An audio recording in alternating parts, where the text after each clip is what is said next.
Benjamin Franklin was known for many things, including his pearls of wisdom or important sayings.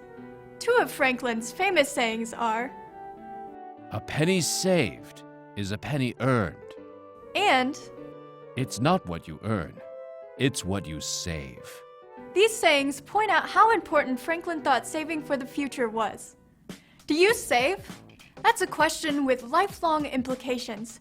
Whether you save or not can make a big difference in how much money you have to borrow for college, what type of home you can afford, and how well you will live in retirement. There are many ways to make your money grow. The good news is that by starting with very little, you can build financial strength through capital markets. To get started, it's a good idea to develop the habit of saving early in life by putting aside a part of any money you earn or receive as a gift for a birthday or a holiday. You might start by filling up a piggy bank, but eventually you will want to get that money into a bank account where you can protect it and also earn some interest. Interest is a fee paid by a borrower to a lender for the use of their money. The bank pays you interest because the bank uses the money in your account to make loans to others who want to buy houses, cars, and appliances, or to expand businesses. The interest the bank pays you helps your savings grow through compounding. Compounding can turn a very small amount of money into a much larger amount of money over time. Ideally, there should be enough in your savings account to cover emergencies. For high school students, an emergency might be an unexpected car repair. For young adults, an emergency could be a car repair or medical bills. If you're a little older than that, an emergency would be losing your job. If you do lose your job, you'll want to ensure that you have enough saved to cover your living expenses. Be sure to estimate your expenses and keep the necessary amount in your bank account to cover any emergencies. With the rest of your savings, look into capital markets. Capital markets include the stock market and the bond market. They help people with ideas become entrepreneurs and help small businesses grow, while giving us, people like you and me, opportunities to save and invest for our futures. It takes very little to participate. The capital markets bring buyers and sellers together to trade stocks, bonds, and other financial assets.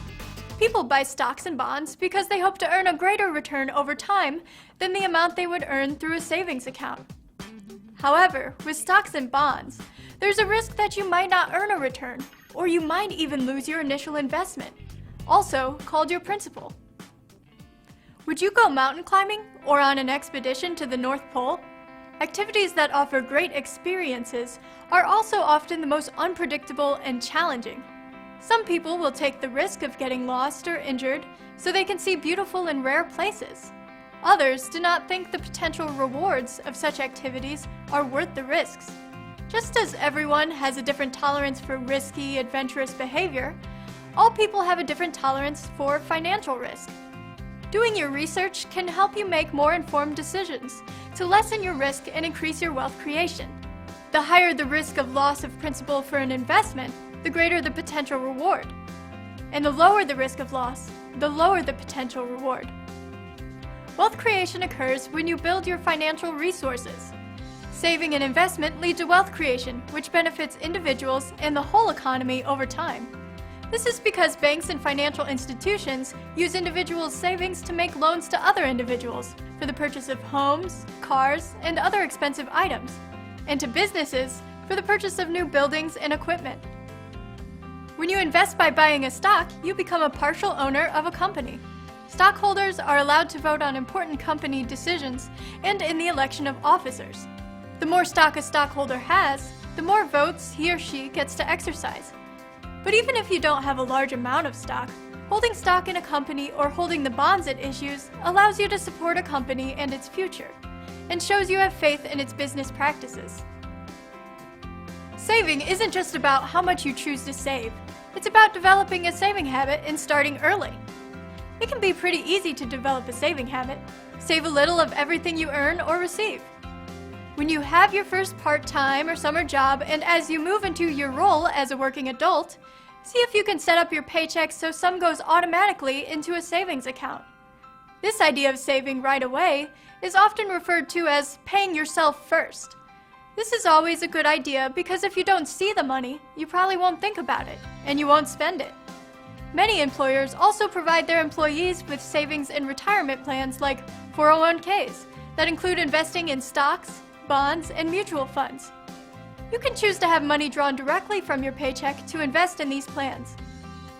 Start your savings plan with a small amount saved today in a bank account. Through compounding, you will be able to grow a larger sum.